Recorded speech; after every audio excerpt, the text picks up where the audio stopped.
लाल चंदनाची झाडे कोणत्या राज्यामध्ये आढळतात आणि ते इतके महाग का असतात तुम्हाला माहित आहे का? चला तर मग जाणून घेऊया. लाल चंदनाची झाडे मुख्यतः आंध्र प्रदेश आणि तामिळनाडू राज्यांमध्ये आढळतात. विशेषतः आंध्र प्रदेशातील शेषाचलम पर्वतरांगांमध्ये हे मोठ्या प्रमाणावर उगवतं. याशिवाय कर्नाटक आणि केरळमध्येही काही प्रमाणात आढळतात. लाल चंदन फक्त काही विशिष्ट प्रदेशातच उगवत असल्यामुळे त्याचा पुरवठा मर्यादित असतो.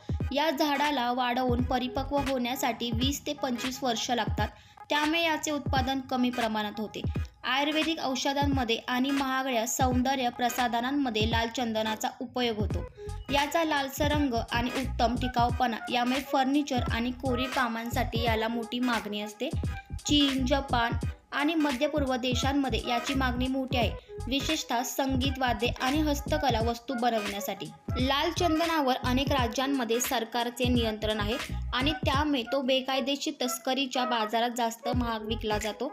यामुळे लाल चंदन अत्यंत महाग आणि दुर्मिळ मानले जाते.